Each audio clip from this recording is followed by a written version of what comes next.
Halo Freshcom, salam komunikasi harmoni. Welcome back with Ngopikes, ngobrol HMPS KPI Podcast. Oke, gimana nih hari ini? Semoga kalian lagi dalam keadaan baik dan stay happy ya.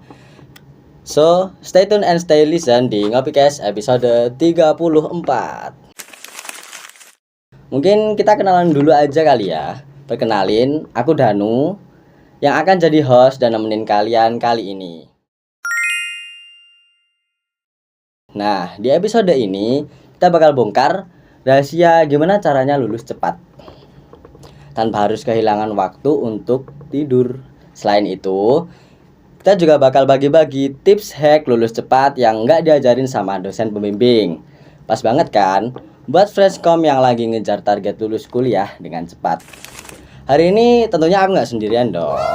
Aku ditemani sama narasumber inspiratif yang pernah ngerasain hektiknya dunia perkuliahan dan tips langsung dari dosen buat ngejalani kuliah lebih efektif dan lulus cepat. Ya, tanpa berlama-lama lagi ya, kita langsung aja kenalan dengan narasumber kita. Mungkin dari Masnya dulu deh, boleh memperkenalkan diri kepada Friendscom kita biar mereka tahu. Oke, siap. Terima kasih, Mas. Oke. Halo Friendscom. Perkenalkan, saya Yuhruf dari alumni mahasiswa KPI angkatan 2022. Gitu aja, Mas. Mungkin cukup. Oke. Lanjut, Bapak. Silakan perkenalkan diri. Oke, Friendscom. Perkenalkan, nama saya Mejan Mardika. Sekarang lagi jabat sebagai sekretaris program studi komunikasi dan penyiaran Islam.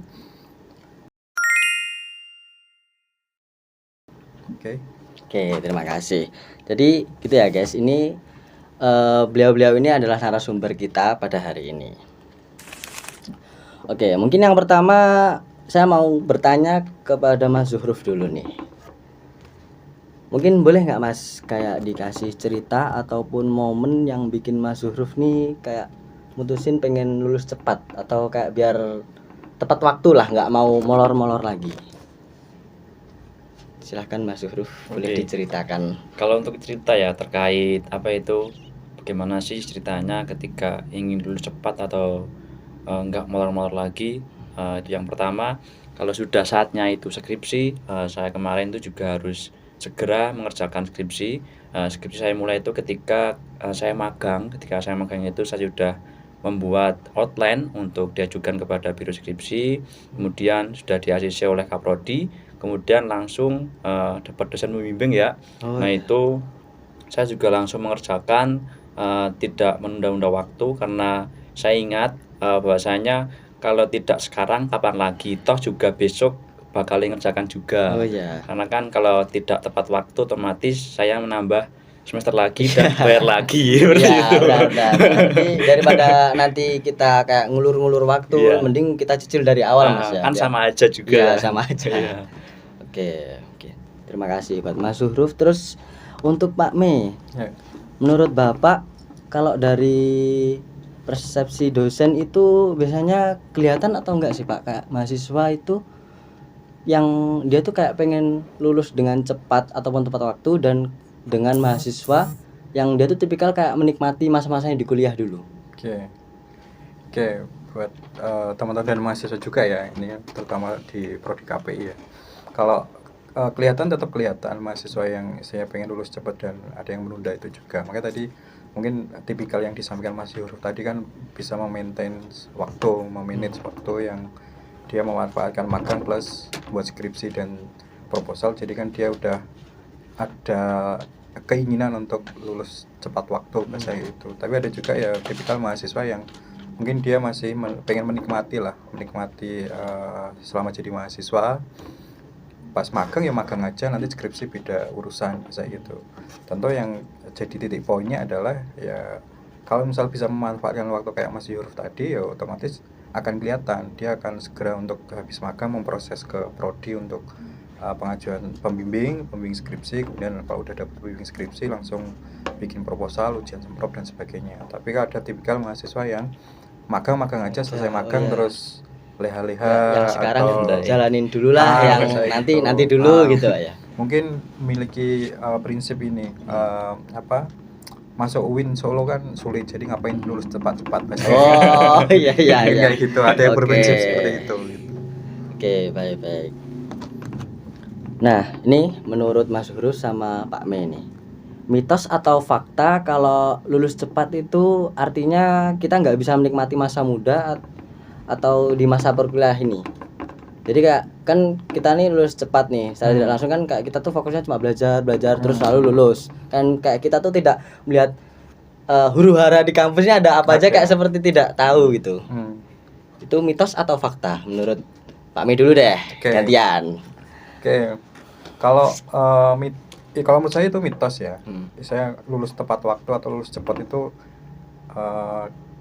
diidentikan tidak menikmati masa-masa perkuliahan atau masa-masa keintiman dengan teman-teman perkuliahan biasanya itu. Menurut saya lulus tepat waktu itu malah bisa memadatkan waktu perkuliahan, kemudian dia bisa langsung ke jenjang berikutnya, kerja dan sebagainya, malah bisa langsung menikmati momentum kehidupan selanjutnya, yaitu dunia kerja dan sebagainya. Menurut saya lulus tepat waktu itu tidak mulu-mulu soal belajar terus menerus bahasa gitu. Ada juga yang lulus tepat waktu dia juga masih berorganisasi, kemudian kegiatan sosial di masyarakat ataupun ngambil freelance atau jadi sukarelawan dan sebagainya. Kuncinya adalah emang maintenance waktu bahasanya itu. Dia bisa memanage waktu di perkuliahan, bisa tepat waktu juga, tapi dia juga bisa menikmati masa-masa di luar juga, ikut kegiatan sosial, ikut kegiatan, bahkan ada yang bekerja ya, paruh waktu dan sebagainya. Cuma kadang yang menjadi titik poin adalah ketangguhan dan juga mungkin rasa capek lah, karena emang yang satu mungkin fokus kuliahnya aja, yang satu ini dia kuliah ngejar tepat waktu, tapi plus ya kehidupan kan biasanya ada yang sambil kerja, jadi sukarelawan dan sebagainya.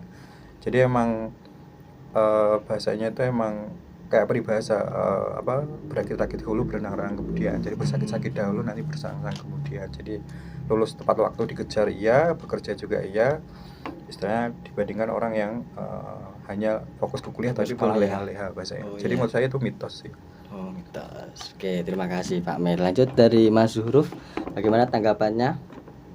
Misalnya kayak mitos atau fakta bahwasanya kita lulus cepat itu kita tidak bisa menikmati masa-masa di perkuliahan.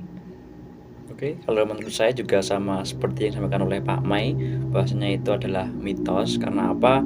Karena saya sendiri merasa sudah bisa menikmati masa-masa kuliah dengan senang dan juga banyak mengikuti organisasi, dan itu justru tidak membuat saya semakin lama lulusnya, justru bisa cepat lulusnya, karena saya sendiri juga bisa manajemen waktu dengan baik ya, balance antara organisasi dengan tugas-tugas kampus, karena kita sendiri juga harus bisa memilah dan memilih bagaimana kita harus ini dulu toh apa ini dulu, kita juga harus bisa memilih itu, seperti itu. Oke, berarti menurut Pak Mei sama Mas Huruf mitos ya? Iya. Nah, itu adalah mitos. Oke, baik. Nah, selanjutnya ini saya pengen menanyakan lebih mendalam untuk Mas Huruf dulu. Kan banyak mahasiswa yang terjebak di semester tua tuh biasanya tuh karena mager, ya kan Mas? Mager. Nah, itu kalau dari Mas Huruf sendiri tuh gimana tuh kayak mengatasi kemageran itu, kayak harus konsisten dengan ini waktuku ngerjain nih, harus menimbulkan rasa-rasa semangat itu gimana kalau dari Mas Huruf sendiri? Mager ya? Iya, kalau enggak inilah kayak cara jaga mood biar kita mood tugas itu. Gimana itu Mas? Dari Mas Huruf. Mager itu tentu saja pasti dialami oleh setiap mahasiswa ketika mengerjakan tugas maupun skripsi. Saya juga pernah mengalami rasa itu ya. Kemarin ketika rasa mager ketika mengerjakan skripsi, ya udah saya sendiri juga tetap laptop dibuka, laptop, tapi saya scroll dulu untuk mengatasi rasa magernya. Nanti ketika menimbulkan mood dulu ya. Iya, ketika ada inspirasi lagi kan, pernah tuh ada FYP TikTok terkait skripsi. Iya. Kemudian saya juga di sisi lain mager mengerjakan, kemudian kan biasanya kan stuck ya. Stuck, kemudian scroll TikTok, kemudian saya juga merapikan terlebih dahulu kan, bahwasanya kalau mager dalam artian mengerjakan ya, saya berusaha untuk merapikan yang belum rapi dirapikan, kemudian membaca jurnal biar tidak mager dalam mengerjakan. Nah, setelah itu ada keinginan untuk mengerjakan Oh lagi. iya. Nah, setelah itu barulah saya lanjut untuk mengerjakan itu Mengerjakan. tadi. Iya. Oke, berarti kalau lagi mager istilahnya kita nungguin mood dulu nih. Kalau udah tumbuh baru kita mulai riset dikit-dikit. Seperti itu. Oke, terus pernah nggak Mas kayak ngalamin writer's block atau kayak buntu banget mau nyusun skripsi? Nah, itu pernah nggak di fase seperti itu? Dan kalau pernah, mungkin jalan keluar Mas Huruf waktu itu apa? Stuck ya? Iya. Kalau stuck ya itu tadi saya ketika stuck bener-bener buntu harus ngapain, saya berusaha yang pertama itu merapikan tulisan. Ya Merapikan apa tulisan, biar pokoknya biar gak diem aja gitu ya. biar kelihatan rapi, nanti pasti secara tidak langsung itu otak langsung mengalir begitu saja. Oh iya.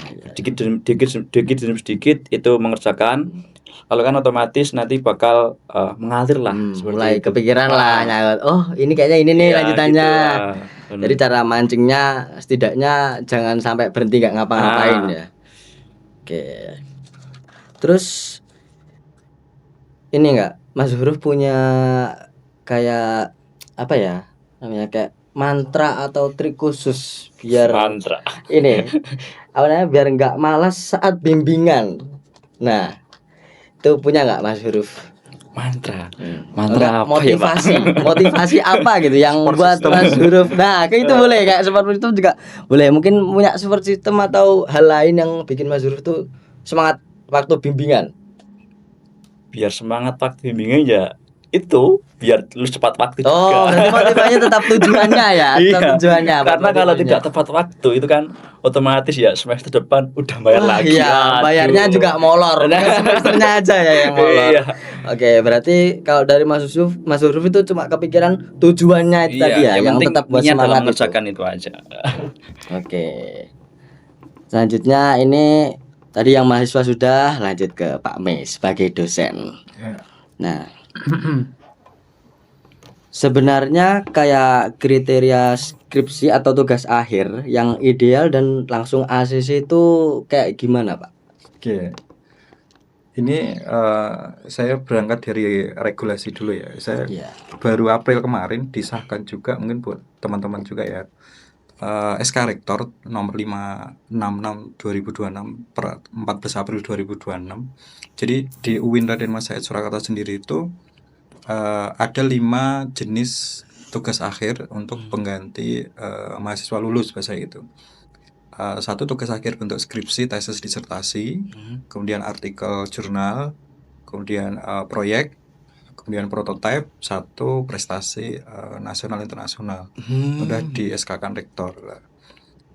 Hal ini mungkin untuk ya mengikuti perkembangan mahasiswa juga, kemudian tuntutan dari potensi dari masing-masing mahasiswa itu juga, maksudnya tidak melulu harus skripsi, tesis, disertasi untuk level S1, S2, S3 ya.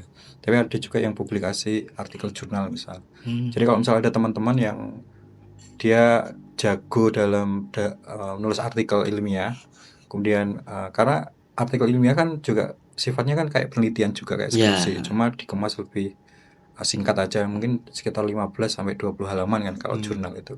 Kalau skripsi kan di buku panduan penulisan akhir itu minimal kan 60-70 halaman. Nah, biasanya kalau misalnya ada yang punya potensi di artikel jurnal itu kan dia lebih enjoy untuk menulis di artikel jurnal daripada skripsi yang berhalaman bahasa gitu. Kemudian ada proyek prototipe, ini mungkin untuk lebih ke arah ilmu-ilmu sains ya, maksudnya yang eksak. Kebetulan kan di kampus kita kan juga ada berdiri Fakultas Sains dan Teknologi Saintek. Jadi pembuatan proyek, pembuatan prototipe itu kan difasilitasi juga sebagai pengganti tugas akhir untuk mahasiswa biar tidak berkiblat ke skripsi biasanya gitu. Kemudian ada kejuaraan juga, ini juga nanti kalau teman-teman dari selama perkuliahan itu menang lomba tingkat internasional, entah itu dari akademik atau non akademik, itu bisa nanti disetarakan untuk mengganti tugas akhir bahasa gitu. Jadi dari SK itu kemudian bagaimana formulasinya ke teman-teman nanti yang sesuai dengan passionnya lah bahasanya gitu kan, bisa dijadikan untuk syarat untuk mendapatkan gelar sarjana bahasanya gitu. Jadi regulasi ini bisa dimanfaatkan dan saya bisa digunakan teman-teman mahasiswa untuk sebagai tugas akhir, dan pada praktek di lapangannya ya monggo nanti kan tetap ada pembimbing biasanya gitu. Tapi nanti outputnya beda, ada yang skripsi, ada yang jurnal, ada yang prototype, proyek, sama kejuaraan bahasa itu. Secara regulasi itu. Jadi dari pihak kampus, universitas dan prodi pun sebenarnya memfasilitasi teman-teman. Kalau tadi Mas Yuruf lebih ke arah yang mageran itu lebih ke arah mikir ekonomi kayak bahasa gitu ya, karena ya itu juga jadi pertimbangan rasional. Karena ya kalau misalnya nggak bisa selesai semester ini kan semester depan tuntutan bayar sama finansial apalagi kan kalau dipikirin cuma tinggal ambil skripsi kan kadang eman kan, bayar UKT-nya kan sama kan. Saya dapat UKT 3 juta kalau masih kuliah oke lah, tapi kalau tinggal 3 juta tapi skripsi aja kan kadang ada rasa eman-eman kalau misalnya nggak bisa diselesaikan. Mungkin juga ada ini mungkin tips untuk mahasiswa juga dan teman-teman, istilahnya untuk mengatasi mageran. Mungkin kalau mantranya Mas Yuruf tadi dari sisi emang waktunya dan soal pembayaran UKT, kalau dari saya mungkin satu, ini saya belajar dari Prof. Sunyoto Usman, dosen saya dulu, bahwa konsistensi di penulisan aja.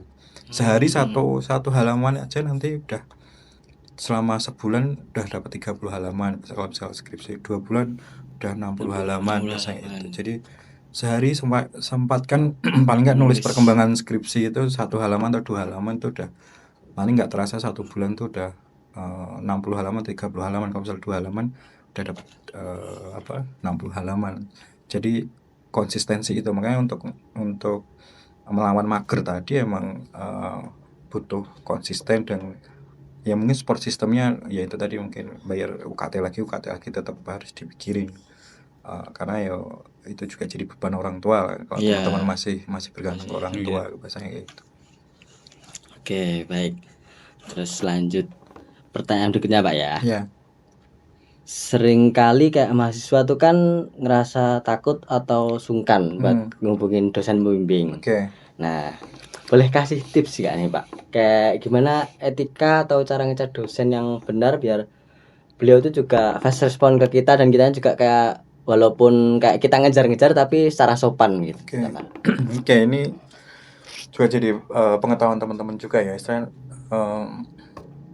Yang perlu diperhatikan adalah satu, tetap harus tahu hari kerja dan jam kerja, karena itu penting. Jadi izin dulu apakah untuk berkomunikasi selama bimbingan skripsi itu bisa di luar hari kerja dan jam kerja atau harus hari kerja dan jam kerja. Kadang ada dosen ya mohon maaf karena ini masuknya ke pekerjaan, jadi ya kalau istilahnya balesnya gitu kan. ataupun aktif berkomunikasi itu ya pas hari kerja jam kerja. Saya dari Senin sampai Jumat jam 8 sampai jam 4 biasanya, di luar itu nggak digubris sama sekali.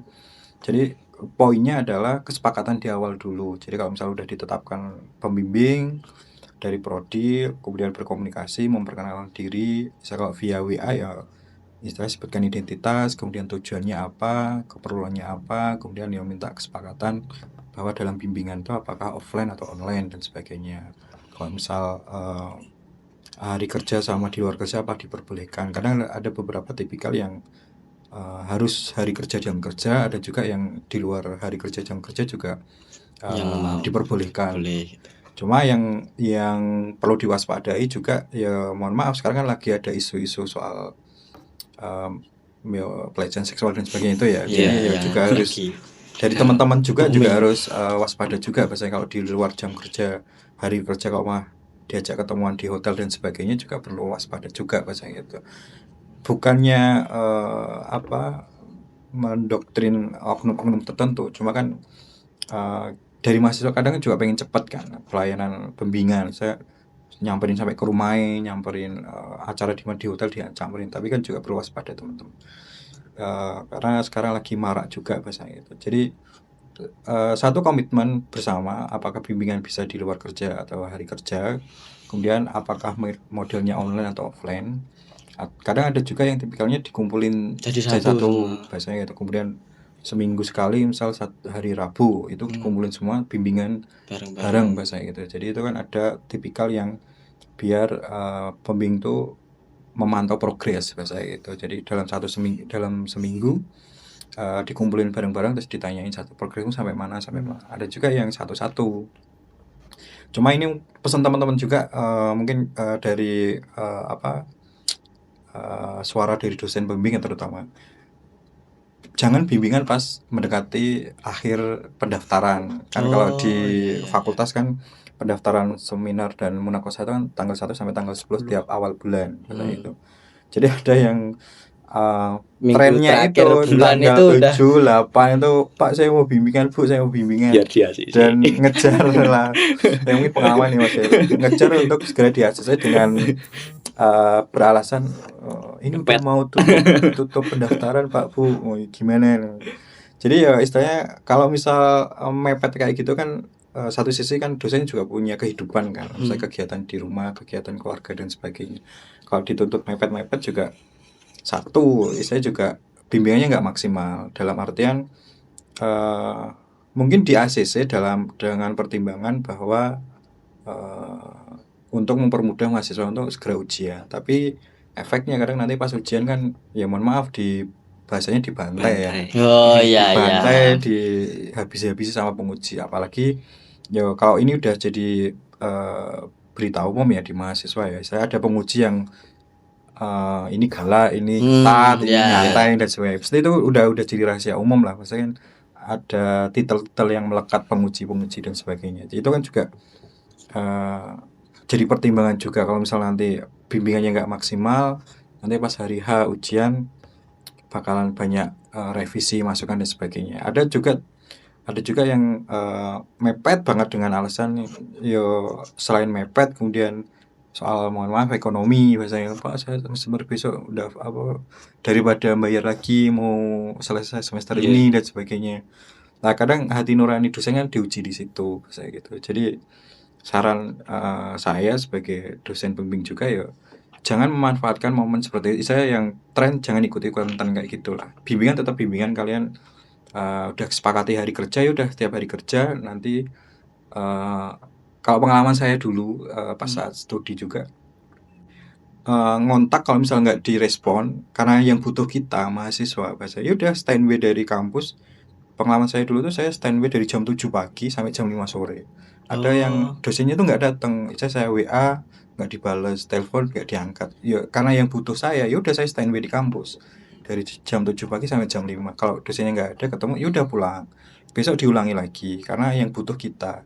Jadi memposisikan bahwa skripsi itu kita sebagai mahasiswa itu yang butuh bimbingan ke dosen. Jadi jangan malas yang kadang keluh kesah ini juga saya sampaikan ke teman-teman mahasiswa juga, keluh kesah dosen tuh kadang mahasiswa WA itu kadang malah menyuruh gitu loh. Pak, istilahnya ada di kampus jam berapa, saya mau ketemu bahasanya. Jadi seolah-olah itu yang butuh itu malah dosennya bukan mahasiswanya. Nah, itu juga perlu diperhatikan juga gitu. Jadi kalau saya pribadi sih cara komunikasi itu juga berpengaruh terhadap kita membimbing juga. Jadi kalau misal ada mahasiswa yang mengontak dengan sopan dalam artian juga tahu kondisi dan tahu kesepakatan di awal tadi, ya mungkin kita dalam tanda kutip ya bukan mau menganaktirikan atau menganakmaskan. Cuma kalau emang mahasiswa tersebut dengan baik ya kita juga akan melayani dengan baik.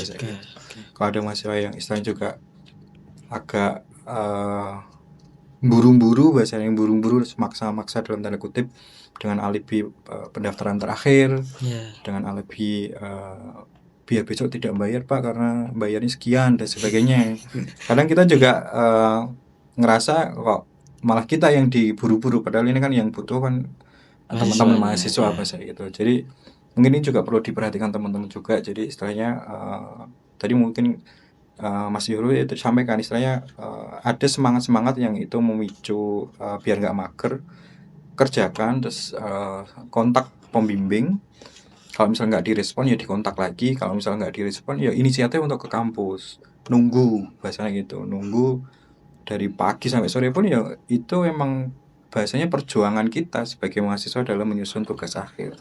Jadi ya mungkin ini tipikal mahasiswa sekarang Gen Z, Gen Alpha ya, maksudnya mudah untuk ngeluh dan sebagainya. Jadi ya kalau misal seharian tuh nggak ketemu ya udah, itu emang bagian ritme dari dosen Tantangan yang lah ya, ya kayak tantangan biasanya sendiri ya.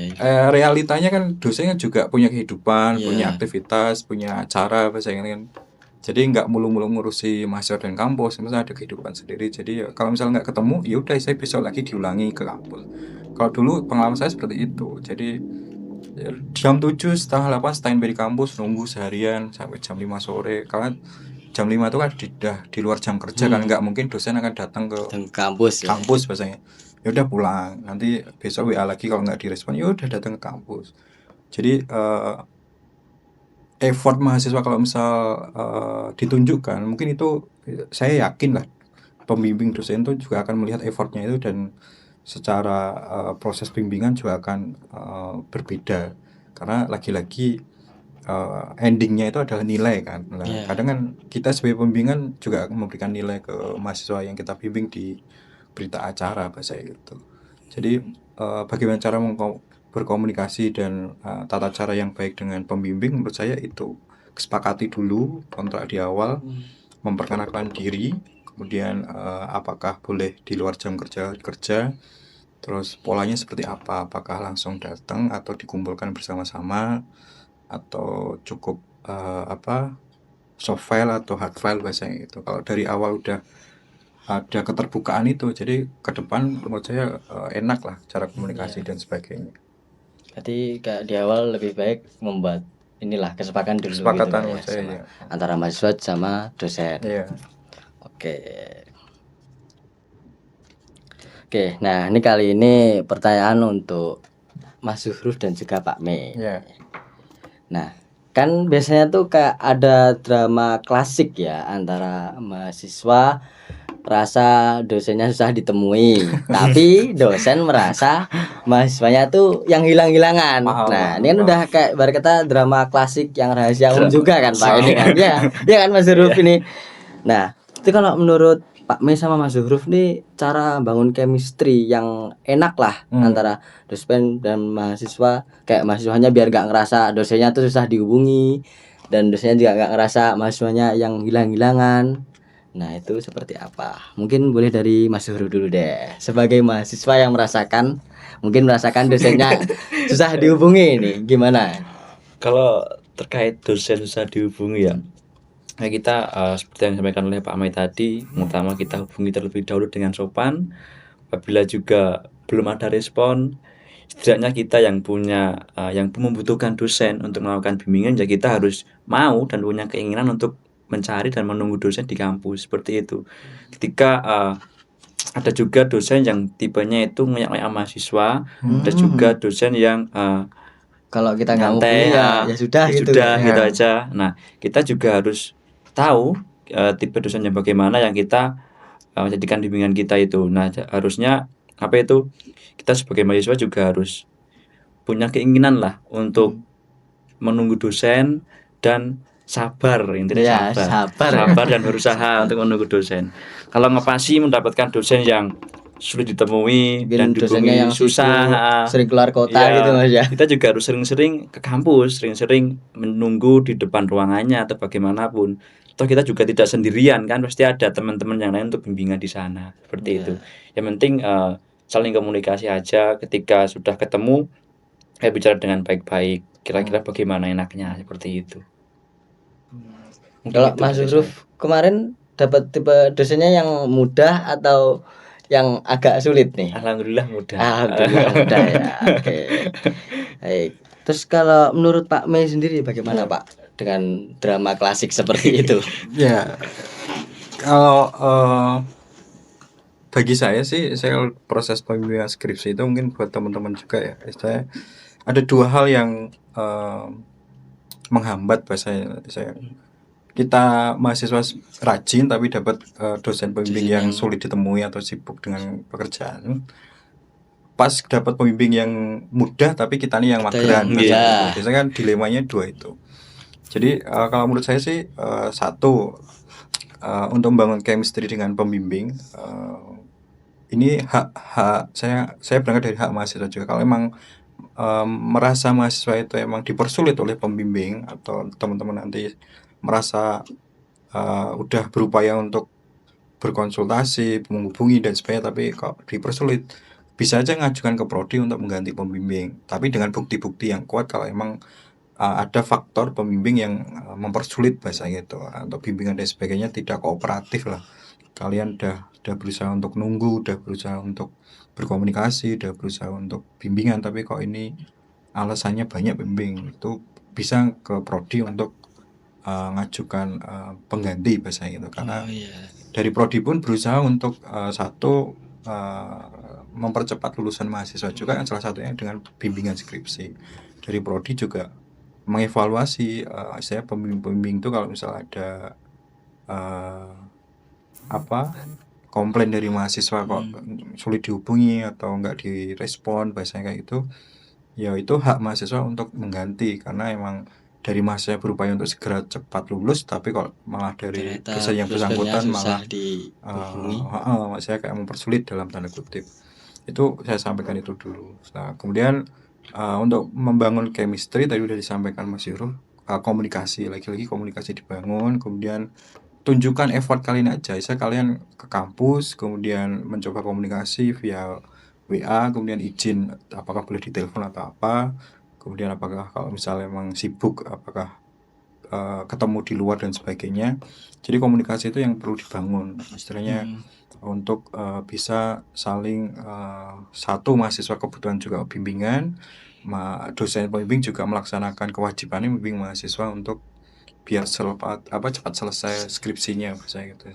Karena problemnya di lapangan ya sama-sama nggak tahu, istilahnya mahasiswa pengen segera cepat, tapi pembimbing ini merasa ya pas ada banyak kegiatan atau Iya. apalagi dosen pembimbing yang jabat biasanya itu, Iya, yang jabat di kan. struktur itu kan Banyak. rapat, kegiatan di luar dan sebagainya, Mungkin sampai keluar kota juga. juga, makanya itu juga perlu pemahaman mahasiswa yang bersangkutan juga. Jadi satu komunikasi, kedua ya kerelaan mahasiswa kalau misalnya memang dosennya sibuk dan sebagainya, ya harus tadi kata Mas Yuruf sabar dalam mungkin nunggu di kampus, kemudian nunggu komunikasi. Saya komunikasi kalau misal hari ini WA tapi nggak direspon, ya coba nanti sore di WA lagi pas hari kerja atau jam kerja di WA lagi. Tapi kalau nggak direspon, besok kontak lagi dan sebagainya, mengkomunikasikan lagi bahasanya gitu. Jadi emang butuh sabar juga untuk membangun chemistry itu, karena ya sama-sama butuh tapi saling memahami. Ya dosen juga punya kesibukan, mahasiswa juga pengen cepat dan biar target semester ini selesai bahasanya gitu. Jadi satu komunikasi, dua juga rasa kesabaran tadi.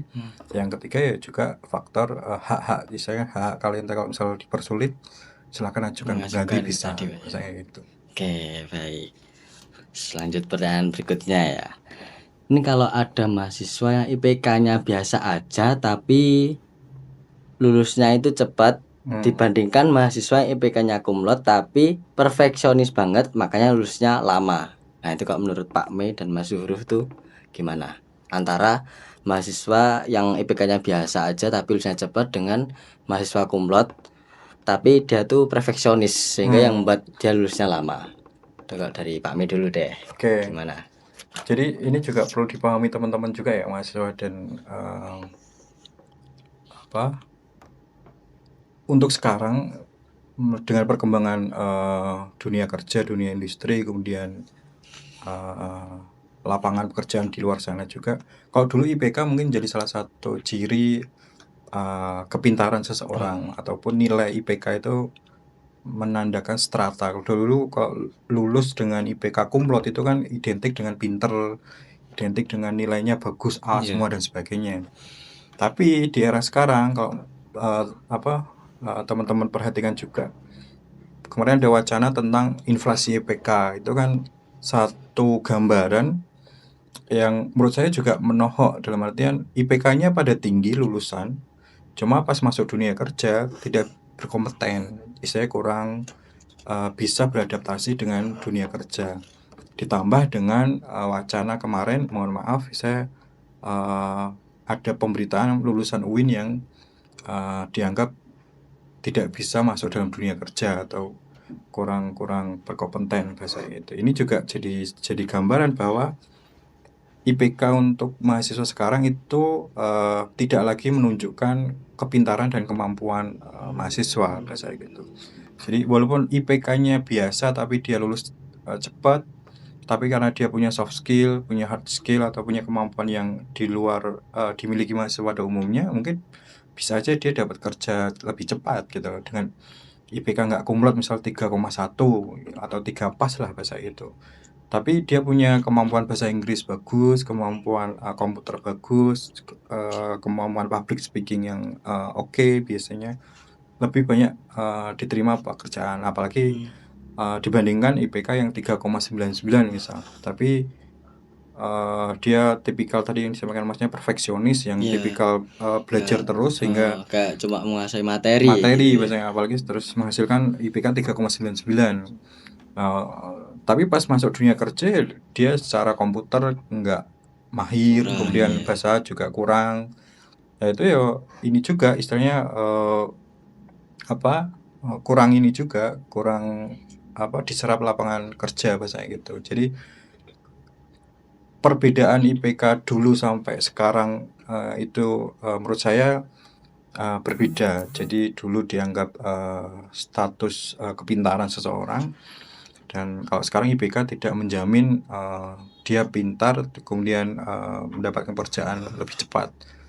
Dan info terbaru ini baru saya baca kemarin itu, sekarang mendapatkan IPK kumlot itu lebih mudah daripada zaman dulu. Kalau dulu kan itu sebuah prestis ya IPK kumlot itu, karena nggak semua orang bisa ke tahap kumlot biasanya itu.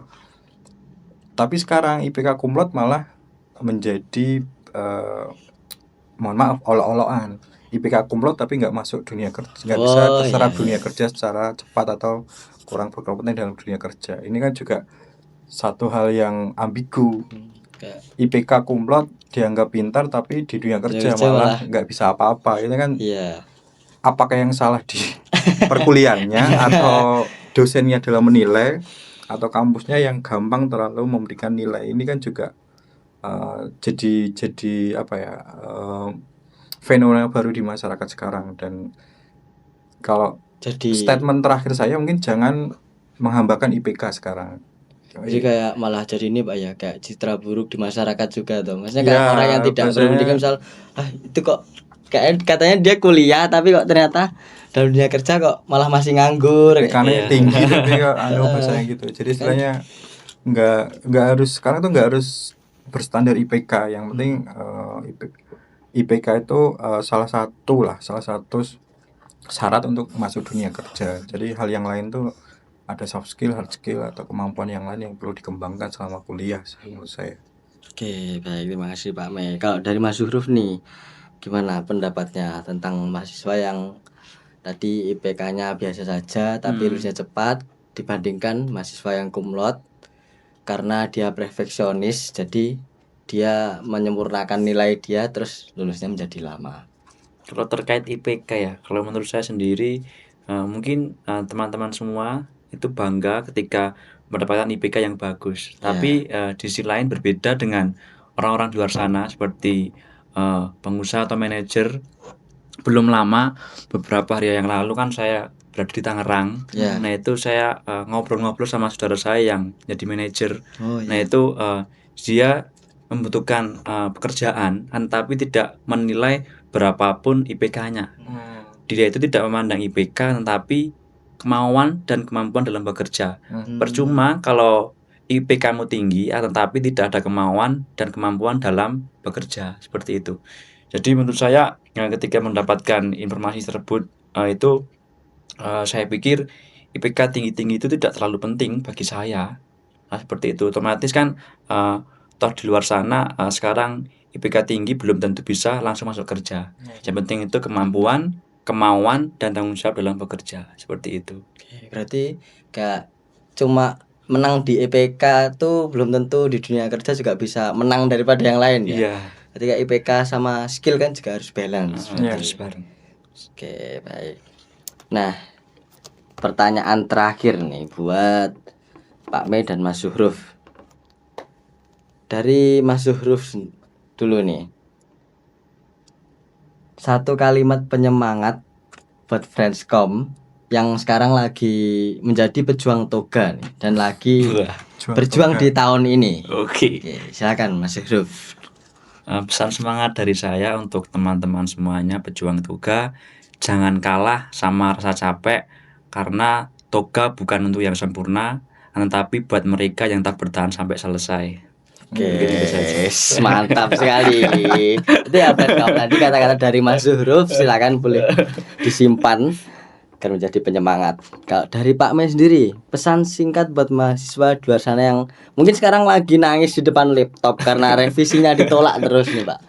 Oke, teman-teman Friendscom dan juga mahasiswa yang dinulis tugas akhir ya, skripsi. Jadi ingat bahwa skripsi itu yang baik adalah yang selesai. Jadi apapun hasilnya, apapun tulisanmu, kan ada pembimbing. Silakan maju ke pembimbing untuk memperbaiki dan selesaikan apapun yang kamu bisa selesaikan. Jadi istilahnya konsisten terhadap nulis, kemudian ya tadi jangan perfeksionis terhadap tulisanmu. Jadi tulis aja yang kamu bisa dan ajukan ke pembimbing untuk perbaikan dan selesaikan. Jadi jangan terlalu overthinking skripsimu jelek dibandingkan yang lain atau nggak bagus dibandingkan yang lain.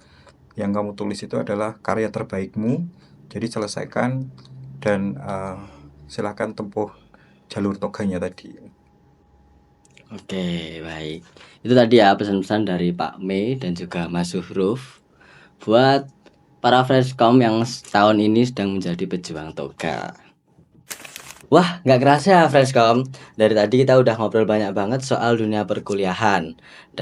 Mulai dari cara ngatur waktu, survei di tengah tugas yang numpuk, sampai tips biar bisa lulus lebih cepat. Ternyata di balik kata lulus cepat itu bukan cuma soal buru-buru wisuda, tapi juga tentang gimana kita bisa tetap konsisten, disiplin, dan ngerti prioritas selama kuliah. Jadi, buat kalian yang lagi berjuang menyelesaikan semester demi semester, tetap semangat ya. Gak perlu bandingin proses kalian sama orang lain, karena setiap mahasiswa punya waktunya sendiri. Dan ingat, lulus cepat itu keren, tapi lulus dengan sehat dan bahagia juga gak kalah penting.